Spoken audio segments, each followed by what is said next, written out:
Atención, este episodio contiene lenguaje agresivo, así como descripciones de los asesinatos realizados. Se recomienda discreción.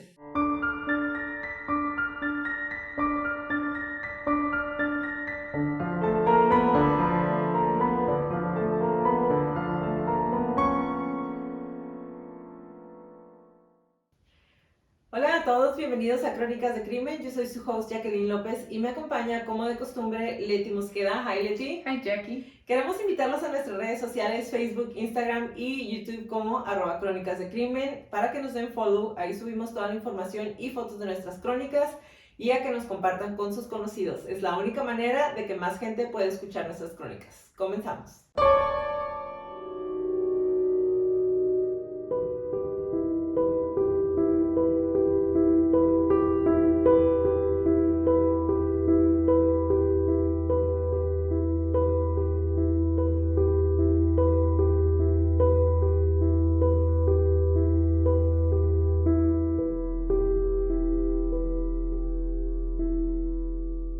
La maldad humana. Estamos acostumbrados a saber de ella, a verla de frente, a oír de ella. En las crónicas sabemos que existen individuos que llevan la maldad a niveles inimaginables. Pero ¿qué sucede cuando uno de estos individuos puede influenciar sobre más personas? Peor aún, ¿qué sucede cuando este tipo de individuos se unen en grupos? En mayo de 1999, el pueblo de Snowtown, en Australia, fue testigo del descubrimiento de varios barriles que contenían los restos en ácido de varios humanos. Eso era solo el principio de la historia. El día de hoy les voy a narrar la crónica de los asesinatos perpetrados por John Justin Bunting, Robert Joe Wagner, James Spiridon Valscasis y Mark Ray Hayden, los asesinatos en Snowtown.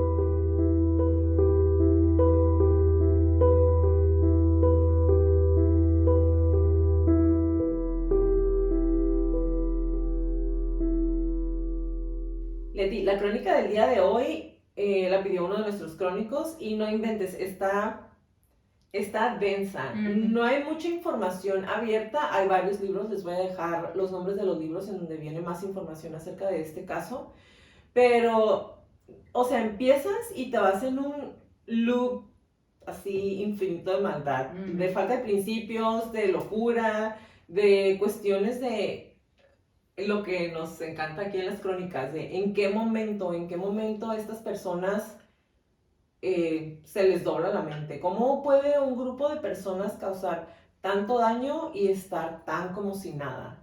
Y a sus propias familias. O sea, lo que me llamó la atención a mí de este caso, lo que se me hizo muy intenso fue que hicieron cosas también contra su familia. Sí, y gente que los conocía. Es justamente lo que te iba a decir. No que sea la primera o la última vez que vayamos a ver este tipo de asesinatos, pero eso es precisamente lo que los va a distinguir de muchos otros que hemos realizado, que ellos lo hicieron con su familia, con gente que conocían y que no fue como con un family annihilator, los que cometen familicidio, que es una pero todos y como me voy, y me voy junto con ellos. Ajá, no, no. acá fue asesinato en serie, porque fue y bien, mucho tiempo. Y planeado, pensado, o sea, con un motivo, con un método, y como dices, eran varias personas, y la manera en la que todos están conectados también está interesante y, como dices, denso. Esa es la palabra que yo utilizaría para este caso, denso. Ajá. El 21 de mayo de 1999, la policía fue a investigar el contenido de un banco abandonado en la pequeña ciudad de Snowtown. En el interior encontraron 6 barriles grandes, llenos hasta el borde, con restos humanos en descomposición.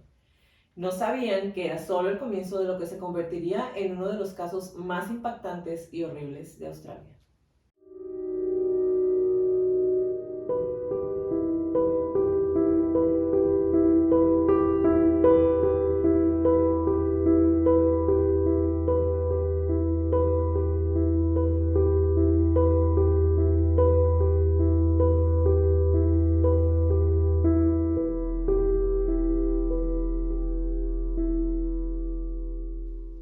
El 20 de mayo de 1999, Snowtown fue noticia por primera vez en la historia de la ciudad, ya que tras años de investigaciones sobre algunas personas desaparecidas, sus investigaciones llevan a la policía a una antigua bóveda de un banco abandonado en la ciudad. Ahí, en completo estado de descomposición, debido al uso de ácido, encontraron 6 barriles llenos de restos humanos. Los barriles contenían los cadáveres desintegrados de 8 personas que habían sido asesinadas. En ese momento, la policía no sabía a quién pertenecían los cuerpos. Más de uno de los cuerpos ni siquiera había sido buscado, o sea, no tenían idea de quién pudiera ser la persona porque no eran personas que tuvieran un reporte de desaparición. Y porque más adelante se los voy a platicar, los asesinatos no fueron realizados en Snowtown. Ahí únicamente, conforme va avanzando toda la investigación, dicen, ¿y qué vamos a hacer? Bueno, los juntamos todos y los vamos a dejar ahí. Entonces lo vamos a ver eso un poquito más adelante. Tras el descubrimiento, el nombre de Snowtown se convirtió en sinónimo de asesinato y para el pueblo hasta la fecha sigue siendo como de, va mucha gente porque hay algo que se llama obsesión con el crimen. Turismo, como dark tourism. Hay un documental en Netflix, ¿te acuerdas? Es Dark Tourism, se llama precisamente. Que es gente que va a lugares en donde pasó algún tipo de tragedia como la de esta crónica, y van específicamente a eso. Entonces el pueblo realmente a la fecha siguen resentidos, no con los demás, sino siguen teniendo las secuelas de este asesinato porque la gente va y no es como que se van ahí a estar de vacaciones a gusto, van con el morbo de saber en dónde fue donde sucedió todo esto. Los asesinatos conmocionaron a Australia porque es uno de los países con una tasa súper baja de violencia o asesinatos, y menos en Snowtown. O sea, cuando se descubrió cuántas personas habían sido asesinadas en Australia, fue como, ¿what?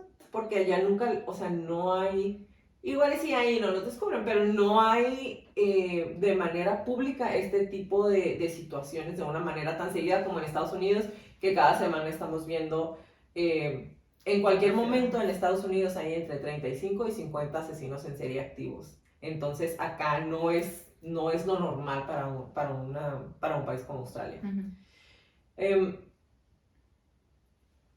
La conmoción de la nación se intensificó cuando se reveló que los asesinatos no fueron cometidos por un solo psicópata trastornado, sino que fueron llevados a cabo por un grupo de 4 hombres, y estos cuerpos no eran las únicas víctimas de este grupo de amiguitos, ¿no?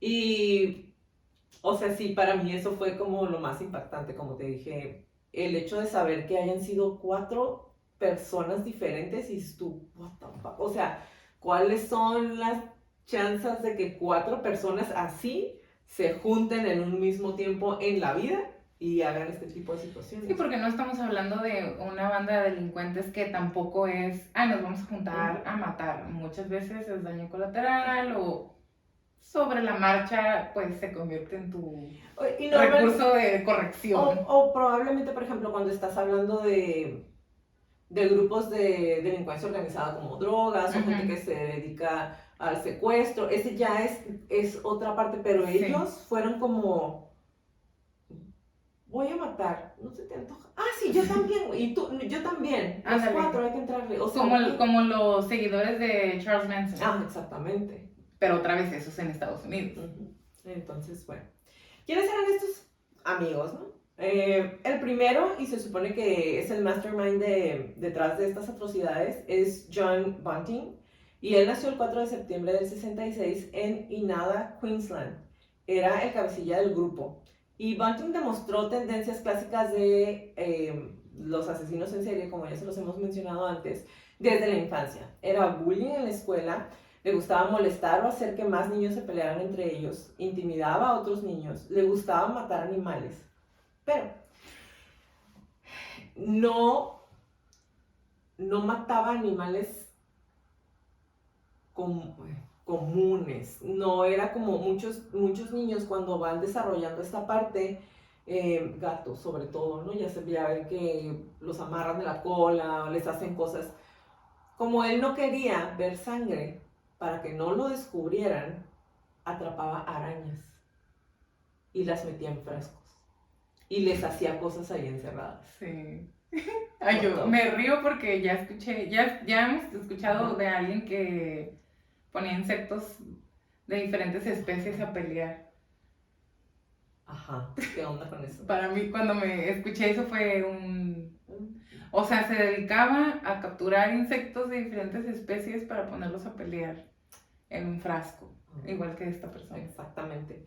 Entonces, aparte de hacer eso, afirmó que cuando era niño había sido golpeado y agredido sexualmente por el hermano mayor de un amigo cuando tenía 8 años.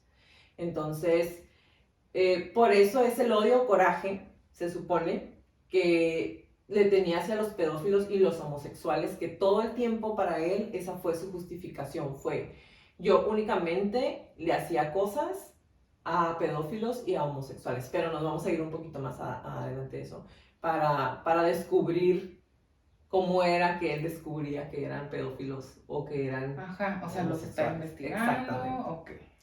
Bunting tenía lo que él llamaba una pared de araña, que es un término que utilizan allá, o una araña de roca, que es un término que se utiliza en Australia que se refiere a los pedófilos y se usa comúnmente en prisiones. Bunting mantuvo una tabla de seguimiento de nombres e información específica sobre las personas que él sospechaba que eran pedófilos u homosexuales. ¿Y les ponía cablitos para Sí. unirlos? Ajá.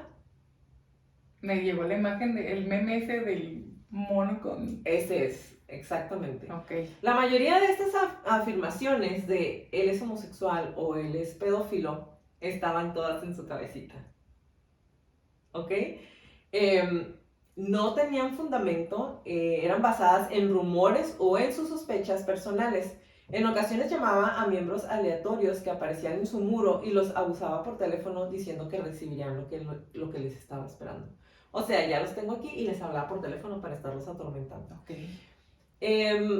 A pesar de su clara inestabilidad y de que todo el que lo conocía se daba cuenta que algo no estaba completamente bien, Bunting fue descrito por la mayoría de las personas que lo conocían como una persona carismática y convincente que de alguna manera convencía, valga la redundancia, a los demás para que ayudaran no solamente en los asesinatos, sino en toda la tortura a la que sometían a sus víctimas, que era un buen. Ahora, cuando leí la parte de que también lo hacía por comentarios de otras personas, por rumores, y se los voy a platicar un poquito más adelante, a mí sí me hizo ruido porque viendo el tipo de personas con las que se relacionaba, y no estoy diciendo que haya sido cierto, pero puede ser que si él escuchaba rumores alrededor de esas personas, igual y uno o dos sí eran pedófilos, no lo estoy justificando, no estoy diciendo que lo que hizo estaba bien, pero tal vez entre la gente que asesinó sí hubo uno o dos que realmente sí eran pedófilos. La parte de la homosexualidad, yo me imagino que tú nos traes parte de eso, pero yo pienso que era más como que su miedo cuando descubrió que sí era homosexual y luego, pero no soy, pero sigo teniendo relaciones con hombres. Entonces, bueno, esa parte la vamos a ver un poquito más adelante. El segundo amigo es Robert Wagner, y Robert nació el 28 de noviembre del 71 en Parramatta, New South Wales, o Nueva Gales del Sur.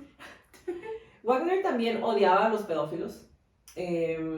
Y Wagner y Bunting se conocieron por primera vez en 1991, antes de que iniciaran los asesinatos. Y con el apoyo de Bunting, Wagner ayudó a llevar a cabo las torturas y asesinatos de sus víctimas. O sea, a uno le gustaba torturarlos y los mataban, pero a él le gustaba hacerles cosas muy feas a la gente. James Blasakis nació el 24 de diciembre del 79, él es el más chico de todos y actualmente él está en la cárcel, todos están en la cárcel, cumple 4 cadenas perpetuas en prisión por su participación en los asesinatos. Blasakis es el hijastro de Bunting, ¿ok? Bunting estaba casado con la mamá de este chico cuando le empieza a hablar de los pedófilos y de los homosexuales y le empieza a infundar este odio que él también tenía. Conoció a Bunting cuando tenía 14 años. Blasakis también era adicto a la heroína, estaba en un programa de metadona. Y mientras vivían juntos, Bunting pasó mucho tiempo expresando su odio por los pedófilos a Blasakis, quien luego confesó que su hermano mayor lo había abusado sexualmente cuando él era un adolescente. Entonces ya tenemos dos personitas que ya están enfermas de la cabeza y que aparte ya habían sido abusados sexualmente por hombres. Mark Hayden nació el 4 de diciembre del 58 y él no fue declarado, lo vamos a ver más adelante, como culpable de asesinato, pero fue declarado culpable de ayudar a los otros 3 hombres, y eso fue porque he cut a deal. Tomó una... Exactamente, él hizo un trato antes de que se los llevaran a todos. Entonces sí está en la cárcel, pero no está como asesino igual que los otros. Y entonces, como pueden ver, realmente no hay mucha información acerca de la vida de estos individuos, pero podemos concluir que cada uno de ellos ya llevaba su bombita de tiempo ahí, a punto de explotar, que cada uno de ellos había pasado por una infancia difícil, sobre todo si ponemos atención en que por lo menos, porque de los otros 2 no sabemos, pero por lo menos 2 de ellos habían sido abusados sexualmente por hombres cuando ellos todavía estaban en una edad muy pequeña. Entonces, de ahí parte su justificación en decir, pues odio a los homosexuales y odio a los pedófilos porque fueron abusados por hombres. Entonces, esos son los 4 amigos. También hubo más involucrados, la mamá de 1 o 2 de los chicos de ahí, y ellos 4 son los que estuvieron en todos los asesinatos. Por eso los involucrados, la historia solamente se las vamos a dar conforme vaya pasando, pero ahorita que empecemos a hablar de las víctimas se van a dar cuenta que las víctimas fueron familiares directos de ellos.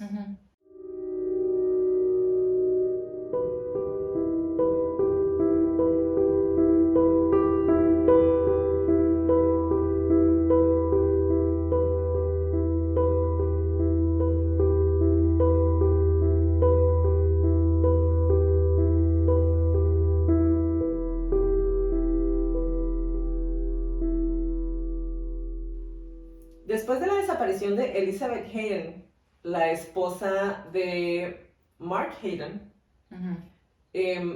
la policía empezó a sospechar de las siguientes 2 desapariciones. Desaparecieron 2 personas más después de ella durante más de un año de investigaciones. Y el 20 de mayo del 99 por fin es cuando tienen una pista que los lleva al banco que estaba abandonado. El olor al ingresar al banco era tan intenso que tuvieron que salir y entrar ahí con equipo especial. Ajá, por el lado. Medio... Ajá. Algunos de los policías e investigadores que acudieron quedaron con secuelas de PTSD o estrés postraumático.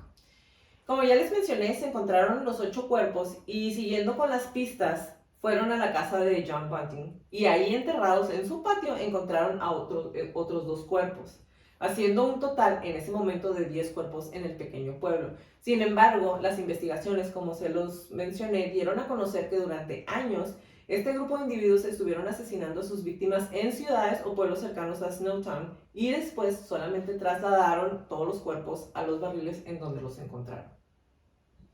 Eso también es interesante, ¿no? Que, o sea, mataron gente en diferentes lugares y luego nada más los fueron a dejar a otra ciudad. ¿Ya habíamos visto eso? O sea, sí, Bundy las llevaba a otro lugar, el Green River las llevaba a otro lugar. Pero las mataba y las llevaba a otro lugar a enterrarlas. Pero ellos fue como que nos vamos a quedar, porque son 8 cuerpos de gente que matan en diferentes años.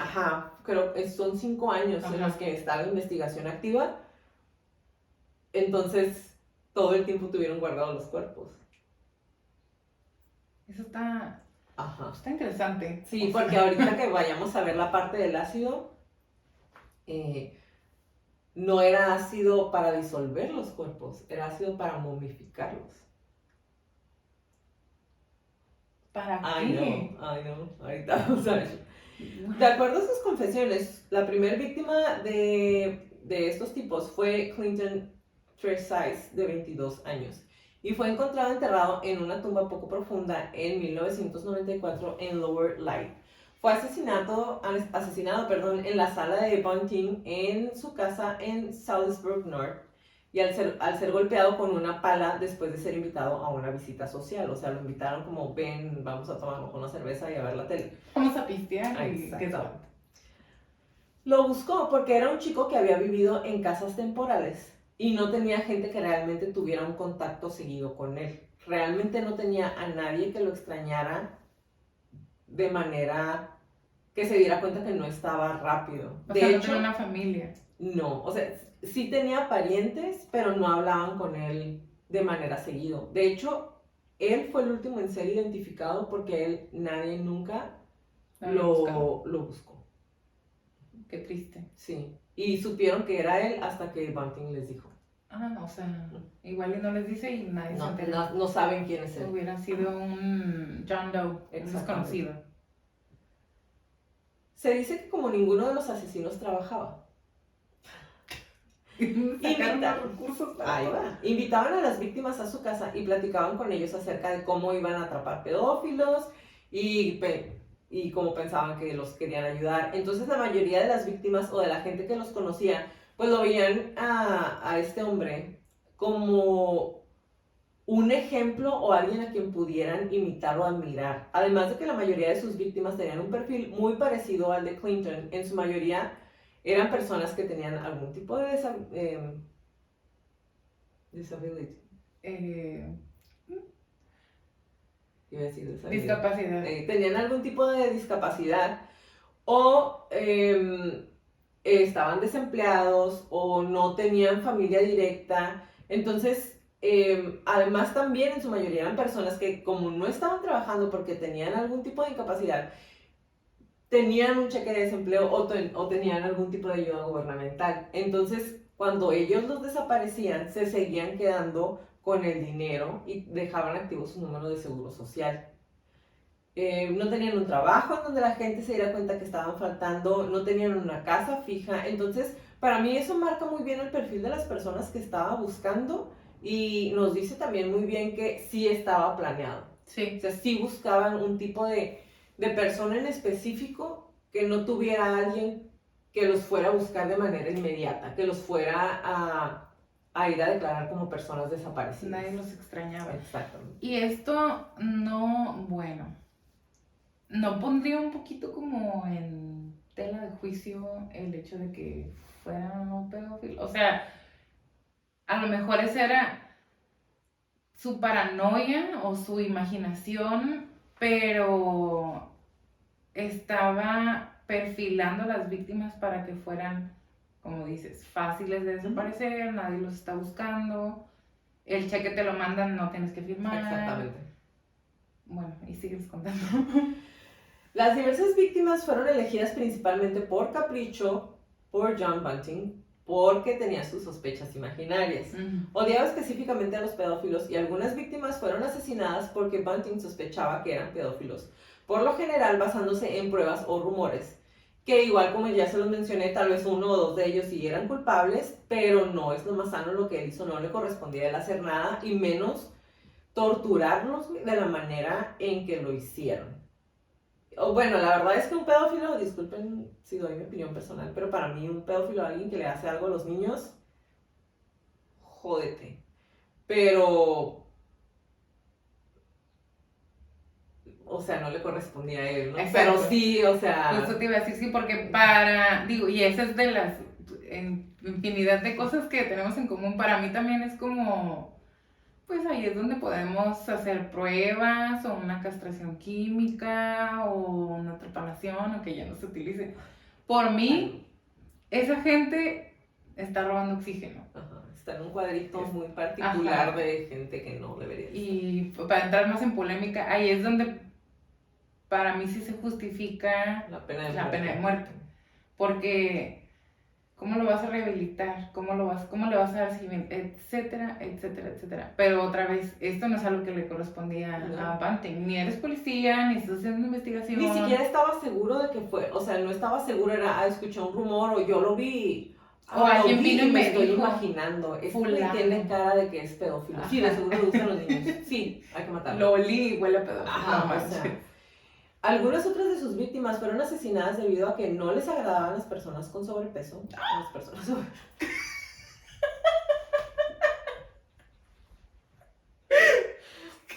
Qué mensaje. No les agradaban los consumidores de drogas. Bien, todo. Ay, Qué no. mensaje. Es que fue como... Fue sorpresa. Me ofendió. No les agradaban los consumidores de drogas o porque eran hombres homosexuales.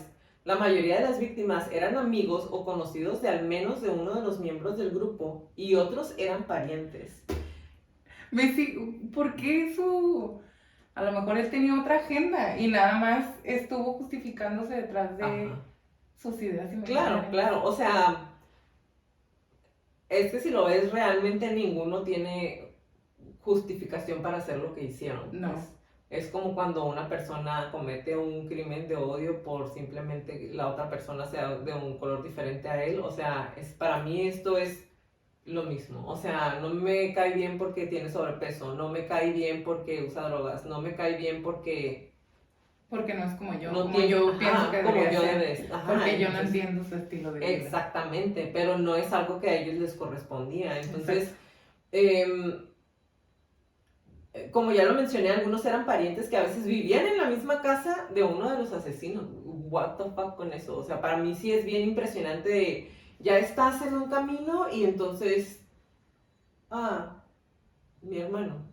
Ándale, me estorbó. Exactamente. Otros se hicieron amigos brevemente y se incorporaron al grupo, ya que fueron elegidos como objetivos fáciles para satisfacer el deseo de Bunting de cometer más asesinatos. De casi todos ellos se quedaron con sus cuentas de banco y de seguridad social, y los asesinos o sus asociados, o sea, la gente con la que trabajaban, se hicieron pasar por las víctimas para seguir cobrando el dinero, que fue un total, así completo, de $97,200 australianos, que son algo así como 74,900. $74,900 americanos. Y como fue por tanto tiempo y realmente la cantidad no era tan considerable, eso hizo que no se considerara que el fraude en la seguridad social o el fraude por dinero fuera el motivo principal de los asesinatos. El asesinato final se llevó a cabo en el edificio del banco después de que los barriles fueran trasladados ahí para su almacenamiento, y se los voy a platicar eso ahorita un poquito. De la escena encontrada en ese edificio, un oficial de Snowtown dijo: "Fue una escena de la peor pesadilla que hayas tenido. No creo que ninguno de nosotros estuviera preparado para lo que vimos". El edificio además estaba lleno de herramientas utilizadas por los asesinos para torturar y asesinar a sus víctimas, que incluían lo siguiente: tenían cuchillos de todos tamaños y formas, una sierra manchada de sangre, escopeta de doble cañón, bobinas de cuerda, rollos de cinta, guantes de goma y algunos paños. Una herramienta de metalurgia variac que los asesinos utilizaban para administrar descargas eléctricas en los genitales y otras partes sensibles del cuerpo de la víctima. El informe de los patólogos reveló más tarde que se había llevado a cabo una tortura prolongada con herramientas cotidianas como pinzas, abrazaderas. Se encontraron ejemplos de todos estos en la bóveda. Wendy Abraham QC, directora adjunta del Ministerio Público, informó en el Tribunal Supremo de Australia del Sur que las víctimas se vieron obligadas a llamar a sus torturadores Dios, Maestro, Jefe y Señor. Eso también está muy interesante. Ray Davis fue golpeado con un trozo de cuerda y una palanca para neumáticos después de ser colocado en un baño, agredido con palos, golpeado repetidamente en sus genitales y aplastado un dedo del pie con un par de pinzas. Freddie Brooks, otro de las víctimas, recibió descargas eléctricas en su pene y testículos, y una bengala encendida fue empujada dentro de su pene. Después de que le aplastaron los dedos de los pies y le quemaron la nariz y las orejas con colillas de cigarros, se le permitió morir con piedad, ahogado con el trapo que le metieron en la boca. Qué piadosos son. Ajá. después de torturarlos. Altruistas, los llamaría yo. Un trozo de una de las víctimas, que era David Johnson, fue frito y comido por Bunting y Wagner. Caníbales, o sea, arriba, encima de todo, ajá, caníbales. Exactamente. What the fuck? Frito. Ajá. Frito, o sea, A la Hannibal. Ray Davis, de 26 años, fallecido en diciembre de 1995, era un hombre con discapacidad mental que vivía en una caravana en el patio trasero detrás de la casa de Susan Allen y que se convirtió en un objetivo después de su acusación de que era un pedófilo. Güey, era un hombre que tenía una discapacidad mental. Me imagino que algo que le hubiera hecho complicado moverse solo. Exactamente. O sea, bueno, es que Harvey ayudó en su tortura. Davis nunca fue reportado como desaparecido tampoco. Pues porque vivía en el patio de Daniel. Susan Allen, de 47 años, era amiga de Bunting. Murió algún tiempo después de Davis y sus restos fueron encontrados enterrados sobre los de él en el jardín de la casa de Salisbury North.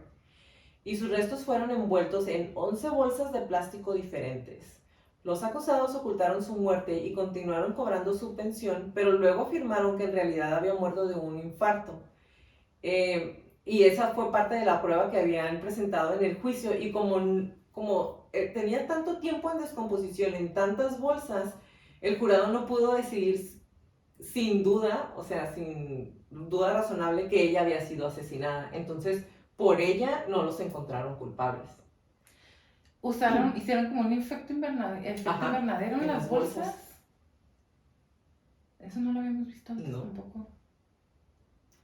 Michael Gardner, de 19 años, murió en agosto de 1997 y era un hombre abiertamente homosexual y fue asesinado después de que surgiera la sospecha de que también era pedófilo. Barry Lane, de 42 años, fue asesinado en octubre de 1997. Barry era un hombre gay y transvesti que había estado en una relación con Wagner cuando Bunting los conoció por primera vez. Era su novio, cuando los conoció en 1991.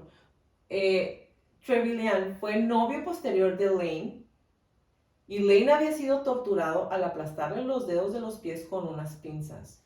O sea, muchos los conocían. Thomas Trevelyan, de 18 años, que también fue asesinado en 1997, fue encontrado colgado de un árbol cerca de Carisbrooke en Adelaide Hills. Inicialmente se presumió que se había suicidado. Habían ayudado al asesinato de Barry Lane, pero luego fue asesinado después de discutir el crimen con otras personas. Su familia sabía que padecía esquizofrenia paranoide y fue fácil persuadirlo. Entonces la familia por eso mucho tiempo pensó que se había suicidado, pero no sabían por qué. O sea, los ayudó a asesinar a Barry. Exactamente. Y luego lo colgaron. Uh-huh. Ay, pero sí, con la esquizofrenia. Con la esquizofrenia paranoide. Sí hubiera sido pues muy fácil. Gavin Porter, de 29 años, asesinado en abril de 1998, era adicto a la heroína y amigo de Blasakis. Después de que Bunting, Elizabeth Harvey, Blasakis y Jude se mudaron a Murray Bridge, Australia del Sur, Porter también se mudó ahí.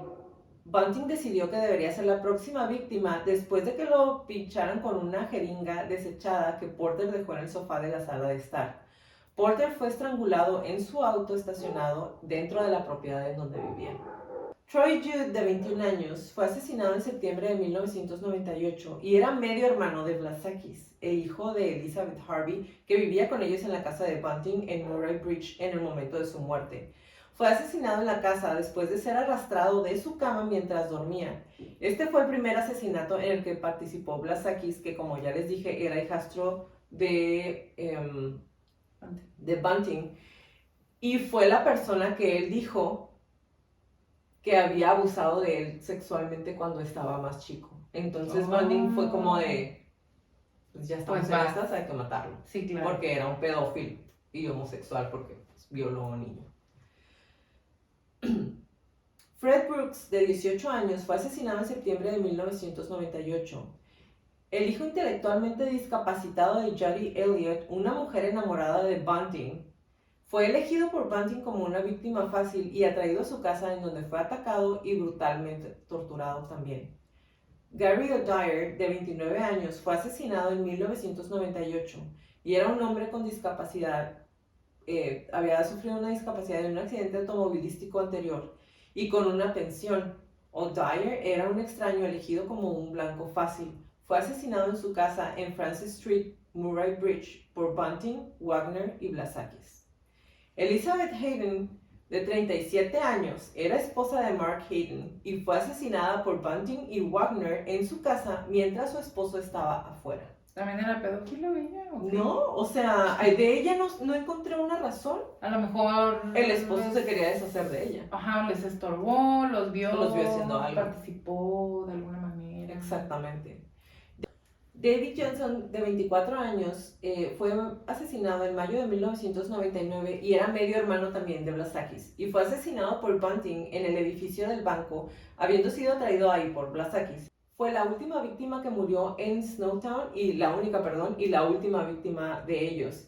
Y él fue, cuando ya terminaron de llevar todos los tambos, pues ya nos estorbas. Y ahí lo mataron. O sea que también le estuvo ayudando a lo mejor. Exactamente, él les ayudó a mover. Pero ya que llegaron ahí fue como de que, ven, cuando llegó, terminaron de hacer lo que estaban haciendo, de acomodar los tambos, y ahí lo asesinaron.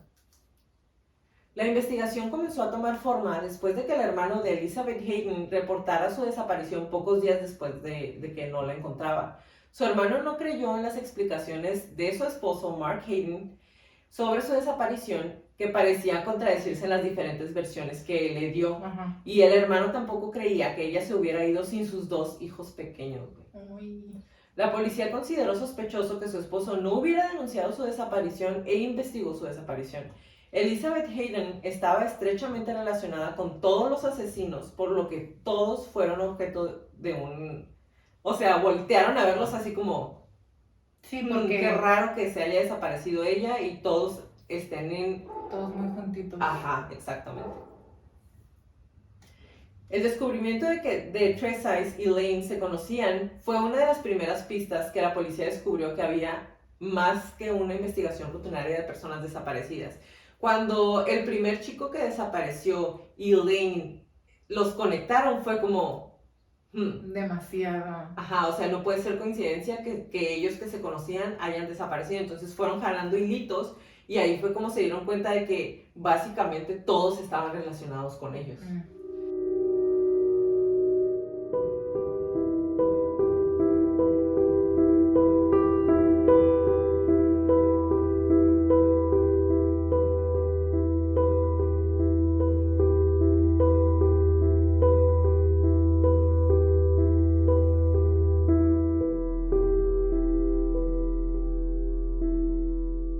Este episodio es editado por Stuka Producciones. Si necesitas trabajos de edición de audio y video, Stuka Producciones puede ayudarte. Búscanos en Facebook como Stuka Producciones. Stuka es SZTUKA Producciones. El almacenamiento de cuerpos, el descubrimiento de los barriles en mayo de 1999, fue la culminación de 5 años de investigación criminal. La participación de la policía en los crímenes entonces no vinculados había comenzado con el descubrimiento de los restos humanos en Lower Hyde después de la desaparición de Elizabeth Hayden. La policía instaló un dispositivo de escucha en la casa de Mark Hayden en Smithfield Plains, cuyas grabaciones se utilizaron más tarde como prueba judicial. Porque entonces cuando ella se desaparece y el hermano dice... Yo no le creo a mi cuñado que mi hermana se fue simplemente y no me dijo nada a mí, no se llevó los niños, no ha hablado para ver cómo está. Entonces la policía les pone como un tracking ahí en el teléfono y empiezan a escuchar todo lo que está pasando dentro de la casa. Más tarde se determinó que los restos encontrados en Lower Light eran los de Clinton Tresize, quien había sido asesinado en la sala, como ya les mencioné, de Star de Bunting en Salisbury, North Australia del Sur. Los cuerpos en barriles se almacenaron en varios lugares antes de finalmente ser trasladados a la bóveda del banco en Snowtown. Estos incluyeron un cobertizo detrás de la casa de Bunting en Murray Bridge en abril de 1998. Los 3 barriles se trasladaron a la propiedad de Hayden en Smithfield Plains más tarde en el 98. Luego se almacenaron 5 barriles en un Toyota Land Cruiser en Hollyton, en una localidad de Adelaide Plains, cerca de Clare Valley, con un sexto en un Mitsubishi Sigma en Murray Puente. ¿Ok? O sea, los tenían... Ajá, exactamente. Ambos vehículos se trasladaron más tarde a Snowtown y luego los barriles se trasladaron a la bóveda del banco que había sido alquilada por Hayden usando el nombre de Mark Lawrence, el nombre que había usado antes de casarse. El movimiento de los vehículos desconocidos a Snowtown, que era una ciudad súper pequeñita, fue bien obvia, porque es un pueblo en donde todo el mundo sabe qué está pasando, el banco está como en el centro de la ciudad, en una esquina, y de repente empiezan a llegar carros de gente que no es de ahí, entonces obviamente para ellos fue como... Y el banco estaba abandonado aparte, ¿no? Lo tenían como en renta, sí lo rentaron, pero no había nada, entonces es como, viene gente de otra parte a rentar un banco, entran los carros y se van, qué raro. Entonces, sobre la ubicación de Snowtown, una fuente de la policía local dijo: por lo que tengo entendido, no hubo ninguna persona involucrada en esos asesinatos dentro de Snowtown o por el distrito circundante. Fueron asesinados en otro lugar y los tambos se llevaron a Snowtown porque era una ciudad pequeña y tranquila y había un local ideal para las personas involucradas y porque además pensaron que nadie se iba a dar cuenta. Pero, güey, en una ciudad, en un pueblo pequeño, y era más obvio que la gente se diera cuenta que algo estaba raro. Los examinadores que intentaron identificar los restos los encontraron momificados en lugar de disueltos, siendo esta la última aparente intención de almacenar los cuerpos en barriles de ácido. Los asesinos habían elegido ácido clorhídrico para momificar los restos. Pero si era su intención momificarlo, los querían disolver, se equivocaron de ácido. Pues, según las declaraciones, ellos escogieron esa manera, porque ya tenían mucho tiempo con los restos. O sea, entonces, si no hubiera sido su intención, en el primer cuerpo que metieron al ácido se hubieran dado cuenta que no lo iba a desbaratar. Sí. Pero fueron acumulando. Los tenían como en colección. O sea, aparte esto a mí sí se me hace bien impactante, güey, porque es como, todos tienen trofeos, como dijo Bandy, todos regresan a ver a la persona que asesinaron, y ellos no fueron la excepción, güey. O sea, se los fueron llevando. Sí, los tuvieron escondidos, los movían del lugar. Mucha atención a quedárselos al ¿cómo se dice? Preservarlos, a regresar a ellos una y otra vez, cada vez que querían, iban y veían los botes. Después de una serie de audiencias previas al juicio, el primero de los acusados en ser sentenciado fue Blasakis, quien fue condenado a 4 cadenas perpetuas el 21 de junio del 2001, tras declararse culpable de 4 asesinatos. 4. Más tarde, ese verano, Bunting, Hayden y Wagner se declararon inocentes de los 10 cargos de asesinato. Muchos de los cargos contra Hayden fueron retirados posteriormente debido a pruebas insuficientes. El juicio de la Suprema Corte de Wagner y Bunting comenzó el 14 de octubre del 2002. O sea, aparte, cuando lees 1990 y dices, ya hace tiempo, pero ya en 2002, o sea, fue bien, la verdad es que es un caso muy reciente, 20 años, tiene 21 años que pasó eso, y realmente no deja de impactarme este tipo de situación, que uno piensa que los estás leyendo y piensas que fue hace mucho tiempo y realmente ahí te das cuenta que como sociedad seguimos enfermos, porque sigue pasando de manera regular. Al menos un jurado se negó a continuar debido al horror de las pruebas y algunas fuentes informan que un total de 3 jurados se retiraron del panel por este motivo, por la brutalidad y por las pruebas que estaban presentando. Porque me imagino que fotos y muchas veces te llevan hasta el arma homicida o las armas y la colección de lo que encontraron ahí, exactamente. Ver, tocar y así. Exactamente. Tanto Bunting como Wagner fueron declarados culpables el 8 de septiembre del 2003. Bunting fue condenado por 11 asesinatos y Wagner, que se había declarado culpable de los 3 asesinatos, fue condenado por 7. Ambos apelaron sus convicciones. Cada uno de ellos fue condenado a cadena perpetua por cada cargo que se cumplirá de forma acumulativa. Es decir, uno tiene 11 cadenas perpetuas y el otro tiene 10. Entonces declaró el juez Brian Martin, que los encontró culpables, declaró que los hombres estaban en el negocio de matar por placer y también que eran incapaces de una verdadera rehabilitación. Entonces voy a hacer hasta lo imposible porque nunca vuelvan a salir. Sí, porque otra vez, ¿cómo los puedes rehabilitar? No digo en general, a ellos en particular, con la información que tenemos hasta ahorita, ¿cómo los vas a lograr rehabilitar? Sobre todo si estás viendo que fue con el negocio hay ventaja, que de alguna manera podríamos alegar que los estaban profiling, que los estaban escogiendo por lo fácil, o porque les estorbaban, o porque iban a poder sacar algún beneficio, porque otra vez pruebas no tenían. A lo mejor podrías, y justificar no es la palabra que quiero usar, pero podrías entender con más facilidad que se fueran contra homosexuales porque traen el trauma, pero con los demás, con la esposa de uno de ellos, el hermano, bueno, si era el hermano que abusó de él. Pero ¿y el otro hermano? Ajá. O sea, ¿o los amigos? El proceso en contra de Hayden continuó en el 2004 y el 2 de agosto se abrió un juicio en el que fue acusado de 2 cargos de asesinato y 6 cargos de ayudar a los delincuentes. Hayden testificó que él no fue parte de los crímenes. Sin embargo, el 19 de diciembre, el jurado regresó de 4 días de deliberaciones y condenó a Hayden por 5 cargos de ayudar en los crímenes y no llegó a un veredicto sobre los 2 cargos de asesinato y el cargo restante de ayuda.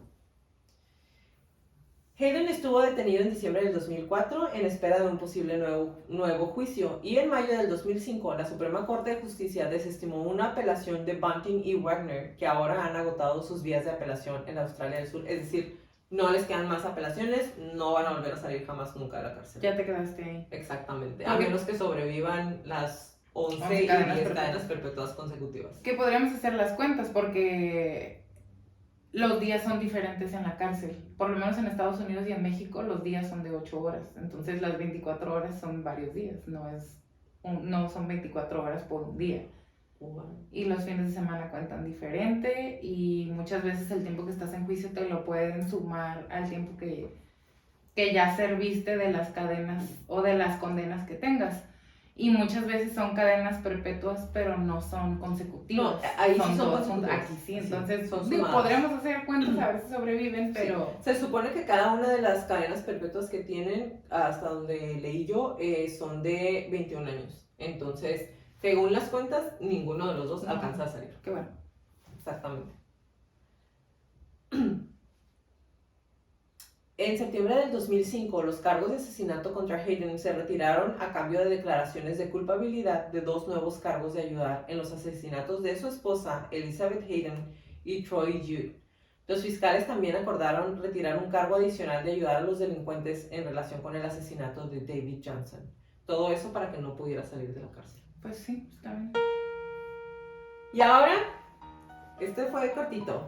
Viene el perfil psicológico de estos individuos. Leti, platícanos qué encontraste. No quise dar como muchos spoilers de la personalidad, lo vimos nada más lo más básico, pero sí te quería decir que sí me pareció un tanto impresionante la dinámica de estos individuos, porque me parece más como un trastorno colectivo, o sea, ¿cómo puede ser posible que todas estas simbiosis que se dio entre ellos para poder realizar todas estas cosas y que todos estuvieran tan de acuerdo?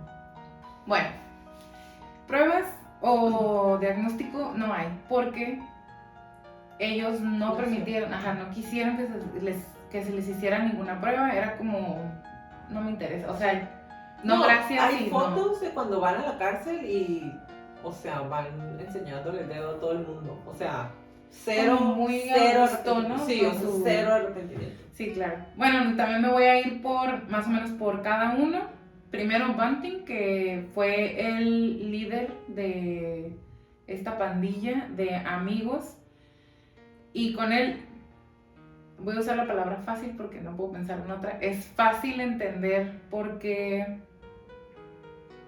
para él fue fácil empezar a hacer este tipo de cosas. sufrió, o por lo menos él estaba muy convencido de que había sufrido un abuso sexual por parte del hermano de su amigo y lo había golpeado en repetidas ocasiones.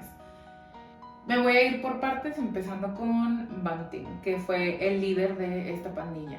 Él, por lo menos, él estaba muy convencido de que había sufrido un abuso sexual por parte del hermano de su amigo, de su vecino amigo cuando estaba niño, y lo golpeó en repetidas ocasiones. Entonces, con él, estás hablando, por ponernos en contexto, de un niño que se siente en un ambiente de confianza con su amigo, con la familia del amigo, y abusan de él. Entonces ahí ya lo hemos visto en otros asesinos en serie, y no voy a entrar mucho en el abuso sexual porque ya lo hemos visto y porque realmente con él no sabemos si pasó o no. No quiero decir que no, pero tampoco sé si pasó.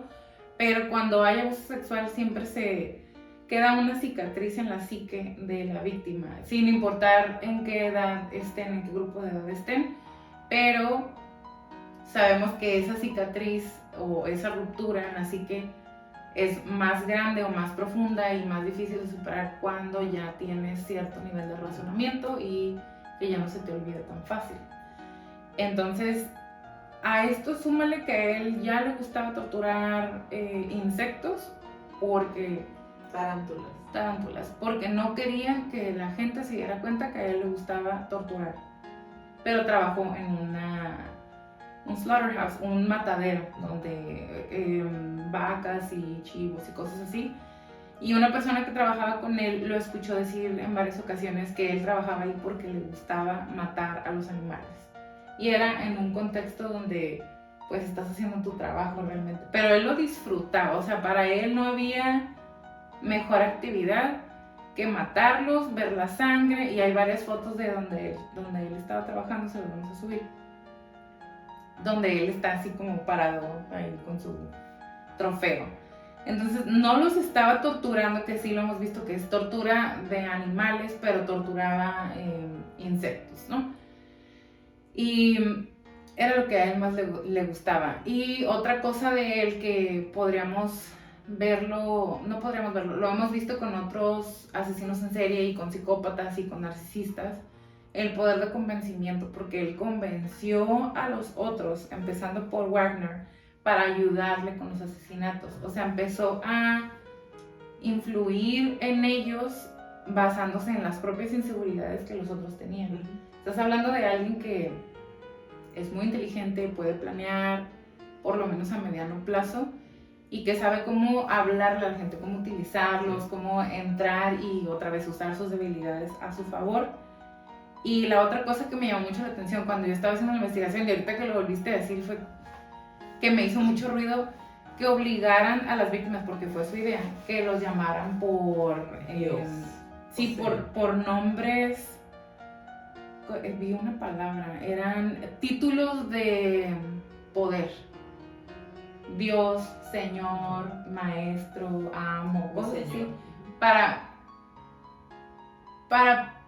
digo, ya estás ahí asesinando, no que tengas mucha conciencia ni nada, pero güey, imagínate, o sea, ya estás torturando a la persona y agrégale la parte psicológica de que aparte me tienes que tratar de respeto, de quebrarlo completamente. Sí, exactamente.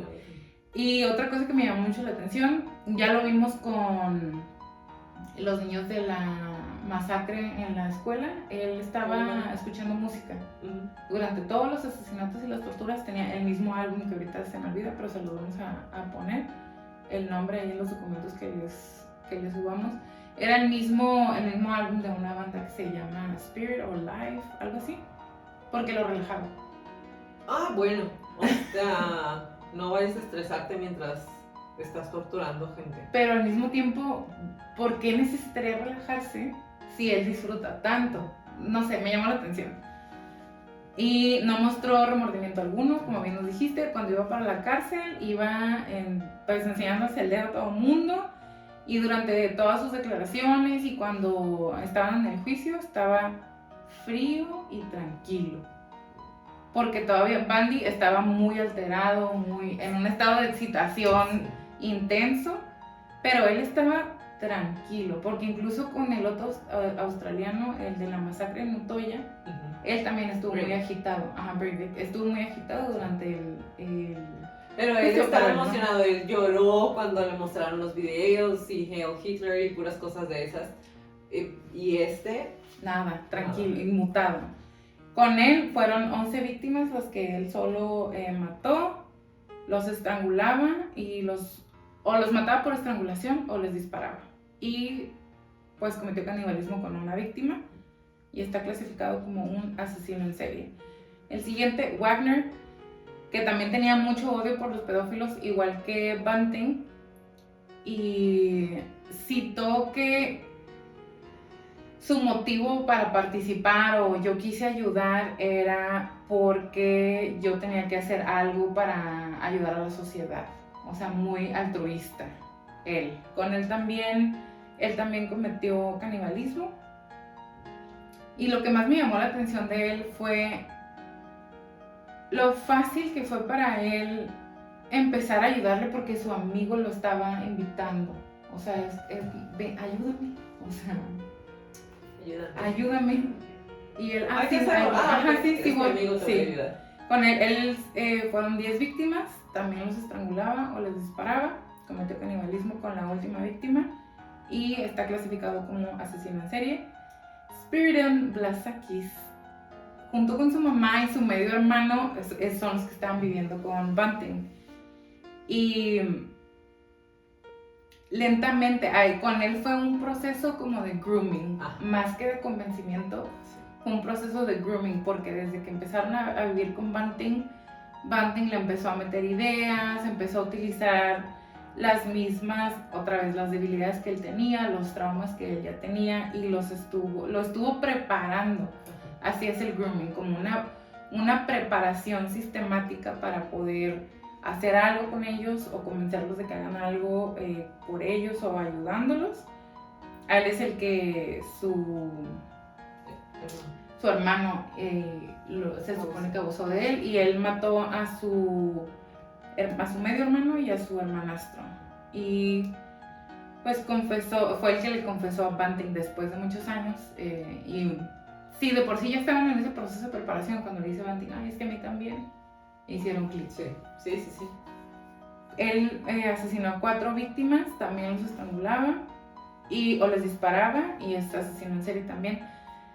De las cosas que más me llamó la atención de ellos y lo hemos visto en películas y en chistes y así, la estrangulación es algo muy personal.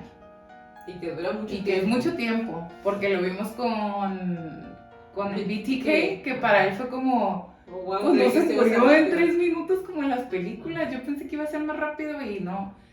Pues no podemos decir cuánto tiempo, ¿no? Pero son varios minutos y tiene que ser una presión constante y pues a lo mejor tienen a las víctimas amarradas, no sé. Pero se me hizo me llamó mucho la atención qué tan personal era para ellos, porque teniendo tantas herramientas. Eso era lo que te iba a decir.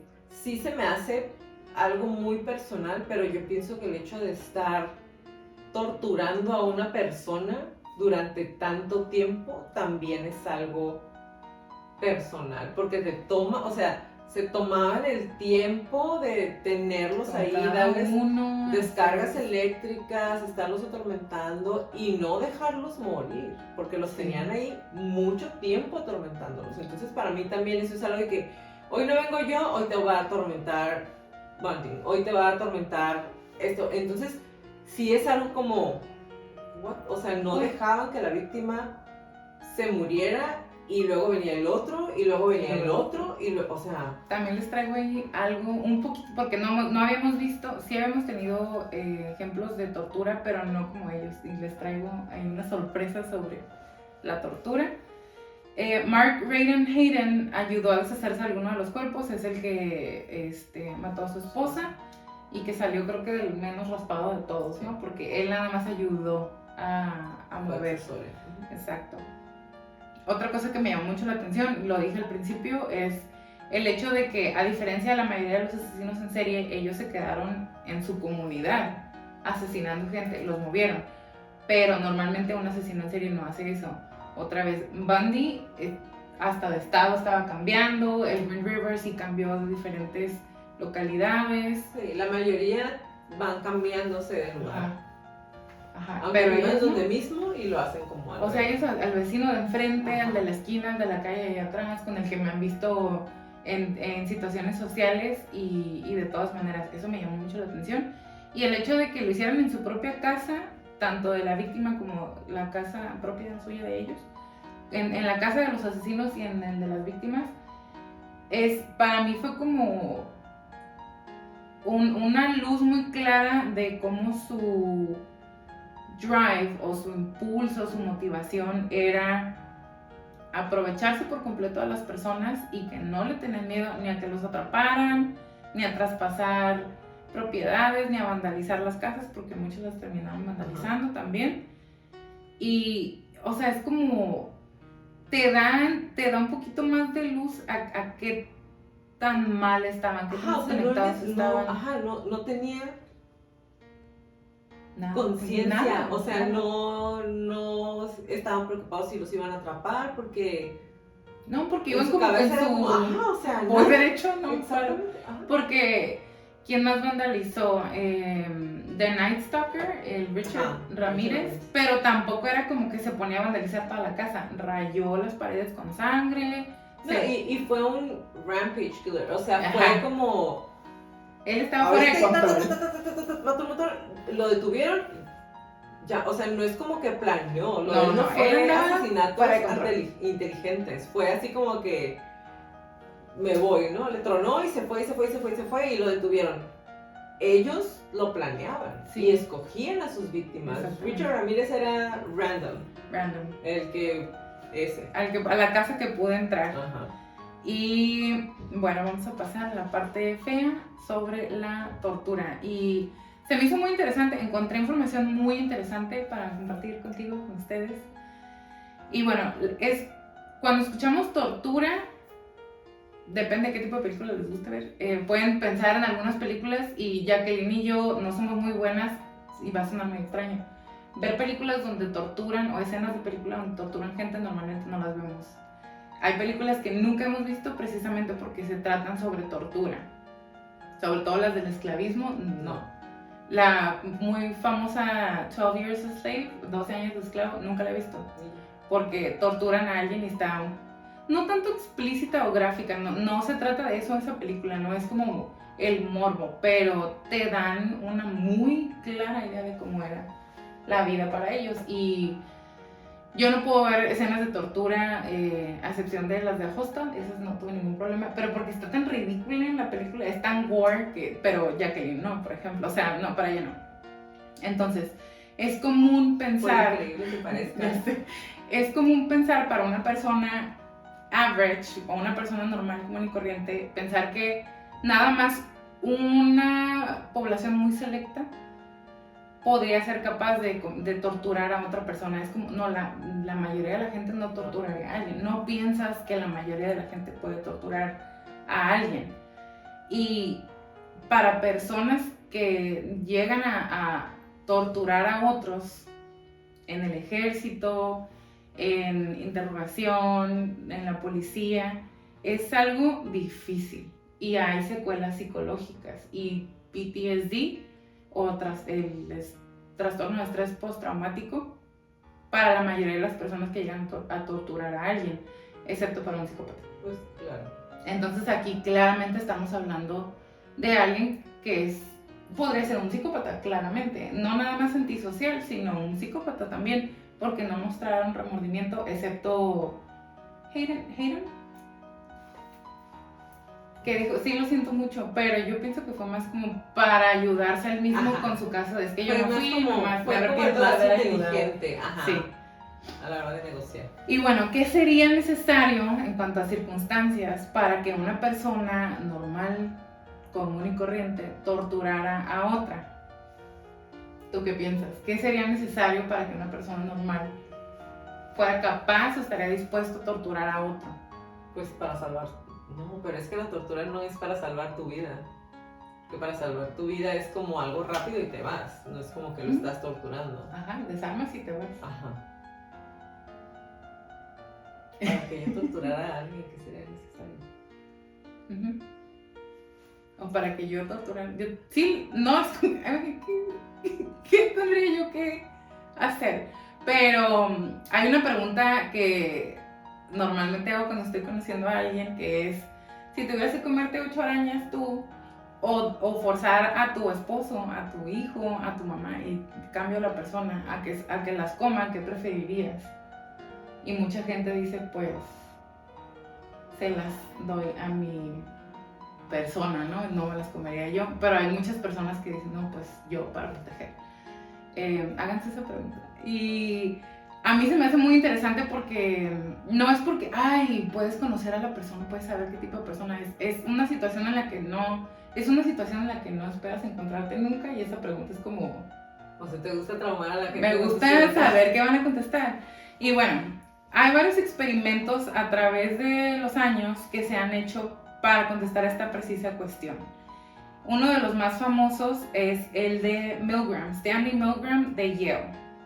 Su experimento estudiaba las condiciones en las cuales una persona ordinaria estaría dispuesta a obedecer instrucciones de una figura de autoridad y electrocutar a otra persona. Ah, ya sé cuál es. Te estás pensando en otro que también lo traigo.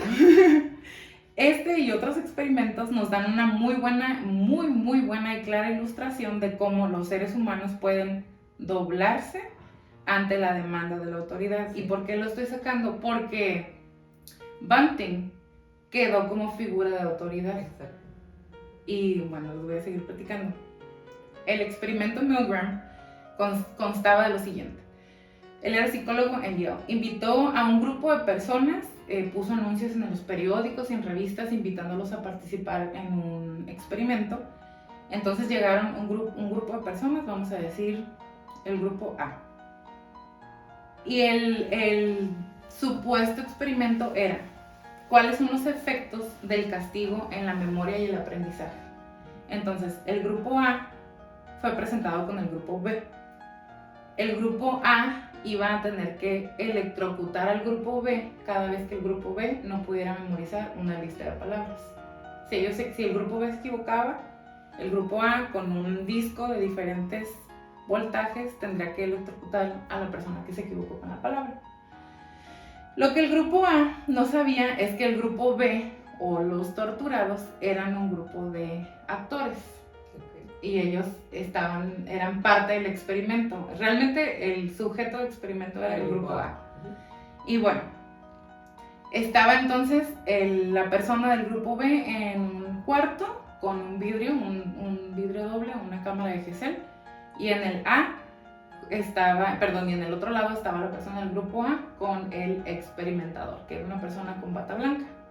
Entonces, se le daba por micrófono a la persona del grupo B una lista de palabras y después las tenían que repetir. Cada vez que se equivocaran, le apachurrabas el botón para dar una descarga eléctrica. Y eran diferentes voltajes, no me acuerdo y por el no los anoté, pero llegaban hasta 400 y feria, whatever. Lo vamos a poner por ahí en algún lugar. Y venía, ¿no? Si le das esta descarga, estos son los efectos físicos o el nivel de dolor. Y eran, creo que 5 diferentes tipos de descarga. Y ahora ahí viene lo interesante. El experimentador, que era la persona de la bata, estaba junto a la persona y estaban anotando, ¿no? Ahora, la mayoría de las personas mantenían los castigos en voltajes muy bajos, en el pequeño disquito. Si el participante se mostraba, o sea, el A se mostraba renuente o dudoso a dar la descarga eléctrica, el experimentador le decía frases como: el experimento requiere que continúes. Frases muy sencillas. Y yo dije ¿por qué habrán escogido esas palabras y no un adelante, está bien? Porque no quieres influenciar, no está bien. Ajá. No es un dale, no es un no te preocupes. Continúa, tú te anotaste para este experimento, ajá, necesitas continuar. El experimento requiere que continúes. Indicaciones verbales simples y la presencia de una figura de autoridad en un contexto de laboratorio fue suficiente para inducir un comportamiento que, visto desde afuera, o sea, si no está siendo parte de un experimento, sería una clara y seria evidencia de psicopatía extrema y falta de empatía. Ahí te va. ¿Cuál es la lección de este experimento? Si una autoridad da su aprobación, los humanos están dispuestos a administrar aparentes extremos de dolor a otra persona por razones tan triviales como no memorizar una lista de palabras. Y fue un 2/3 de todo el grupo. Llegó un momento en el que empezaron a subir cada palabra y subían de intensidad hasta descargar la máxima intensidad. 2/3 del grupo. ¿La persona de la bata les decía que subieran el voltaje o ellos lo iban subiendo? Ellos lo iban subiendo por su propia voluntad. Y otra vez, no les decía en ningún momento, dale, o continúa, o no te preocupes, o... O sea, se pudieron detener y nada más decir, no, ya no quiero continuar el experimento y ya. Pero sí, o sea, según lo que leí de este experimento, sí hubo momentos en que volteaban y no quiero, el experimento requiere que continúes. Ah, ok, el mismo, 1/3. Los otros 2/3 iban incrementando y un par de ellos se mantuvieron siempre en el más alto. Sin indicación absoluta del experimentador. ¿Y de ahí los mandaron a terapia? Pues no sé. El otro famosísimo experimento que pienso que es el que tú estabas memorizando es el de Philip Zimbardo. Hay una película al respecto que se llama El Experimento. Oh, no, esa película ni siquiera la ¿El de la terminé. prisión? Oh, no. El otro sí sabía, El de eso sí sabía cuál era, pero el del experimento, yo empecé a ver la película que es donde sale Adrien Brody. La vi como unos 20 minutos, yo creo, o sea, ya hasta que entran y los primeros 3-4 minutos, porque dije, esto se va a descontrolar, o sea, yo ya sabía a dónde iba el experimento. Y ese es el tipo de cosas con las que yo no puedo. Que no. No, o sea, el tipo de personas que les gusta humillar a otra persona o aprovecharse de su poder, aprovecharse de que tienen ya sea un poder en el trabajo, que sean más fuertes, que sean cualquier tipo de este tipo de injusticias para mí es algo, no, o sea, cuando lo tienen cerrado en el bote ese que está ahí, dije yo, o sea, ¿cómo puede ser posible? Y lo peor del caso es que lo estás viendo y nosotras sabemos que sí es algo que sucede, o sea, es algo muy común que pueda suceder, que una persona mal reclutada, por ejemplo, en un trabajo, en una oficina, pueda causar caos en todo lo que está pasando simplemente porque se te fueron ciertos foquitos rojos que no estás viendo, entonces... O que decides ignorar a veces. Exactamente, pero platícales el experimento para los que no lo hayan visto, perdón. Vean, creo que la película está en Netflix y si no, escríbanos y les consigo dónde la vean. Está no muy buena que la vayan a disfrutar y está un poco, ¿cómo se dice? Tiene un poco de ficción para completar huecos, pero el experimento, ahí les va. Fue en los principios de los 70s y Philip Zimbardo era un psicólogo y él reclutó a estudiantes de psicología y los dividió entre guardias y prisioneros y los encerraron en una prisión que estaba en el sótano de la Facultad de Psicología. Y los estaban observando con cámaras, ¿no? Cada quien tenía su celda y estaba la parte como de los lockers o del comedor para los guardias. Y se observaron notables efectos sobre el comportamiento. Los guardias designados, después de horas, no días, horas, se volvieron en muchos casos más autoritarios. Y estamos hablando de estudiantes de psicología que fuera de este experimento son iguales o en un plano igual, hasta compañeros de salón o de escuela o de carrera. Se volvieron autoritarios y los prisioneros se volvieron más pasivos. Que eso para Zimbardo fue como, ¿por qué? Y bueno, este experimento debía durar 2 semanas y lo tuvieron que terminar en 6 días porque se salió de control por completo. Los guardias comenzaron a vestirse con ropa que asimilaban un uniforme, porque no les dieron uniformes, pero ropa del mismo color, botas pesadas, lentes de espejo y tenían unos bastones, unas bacanas, como se dice acá en México, unos bastones de madera que los utilizaban para intimidar a los otros. Hubo golpizas, hubo tortura con agua, les quitaron... Con orines también. Les quitaron la comida, les quitaron como sus permisos de receso.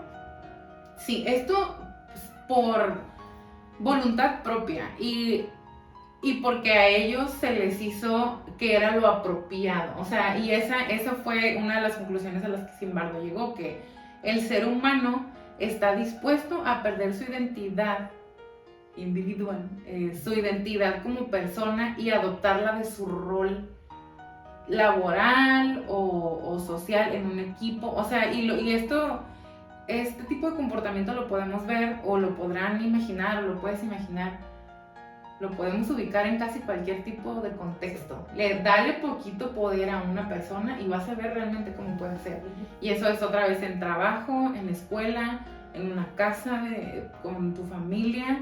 Si pones a cargo a alguien de un proyecto, de un paseo, de un postre, de una cena, puedes ver qué tan insoportable o no se puede volver una persona. Y esa es una de las conclusiones a las que llegó Zimbardo, que no difiere mucho del otro experimento de Milgram, que es como una persona, si es socialmente aceptable que hagan algo, lo van a hacer, sin importar el compás de moralidad que esta persona tiene, porque otra cosa que estos dos experimentos nos aclara es qué tan ingenua es nuestra percepción casi universal de que el compás moral de los seres humanos es colectivo, es individual. Cada persona tiene su propio compás o brújula de moralidad. Y de hecho lo estábamos platicando ayer en algo completamente no relacionado, pero que podríamos decir, pues aquí se une, ¿no? Esta plática. Vemos las cosas como somos, no como son. Y todo esto, para ya unirlo a este caso, pudieron torturar y matar porque tenían una figura de autoridad que les dijo que estaba bien, que estaban haciendo un deber civil, que estaban ayudando a la sociedad, que era lo correcto y que era lo que se merecían. Porque estás hablando de personas que no necesariamente traían un background de delincuencia, ninguno de ellos incluso.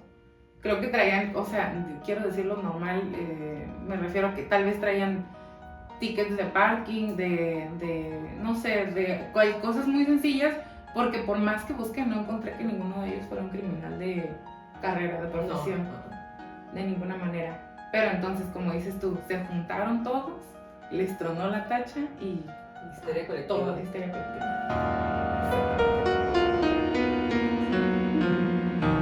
Los pedófilos estaban haciendo cosas terribles a los niños. Las autoridades no hicieron nada al respecto y decidí tomar medidas.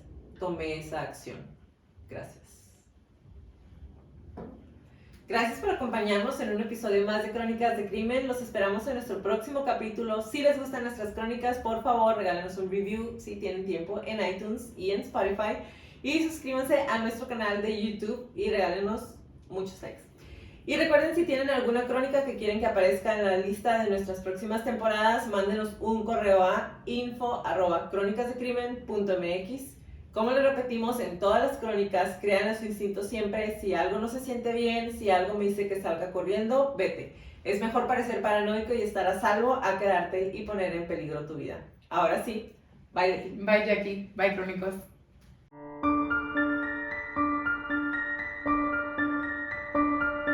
Toda la redacción y búsqueda de esta crónica fue hecha por mí, todo el perfil clínico fue realizado por Leti Mosqueda, música por Kevin MacLeod y toda la edición de sonido es de Stuka Producciones.